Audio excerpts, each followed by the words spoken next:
بسم الله الرحمن الرحيم.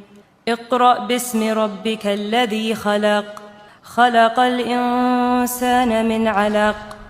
اقرأ وربك الأكرم الذي علم بالقلم، علم الإنسان ما لم يعلم.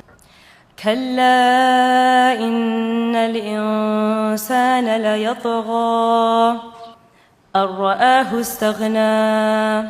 إن إلى ربك الرجعى. أرأيت الذي ينهى عبدا إذا صلى. أرأيت إن كان على الهدى أو أمر بالتقوى. أرأيت إن كذب وتولى. ألم يعلم بأن الله يرى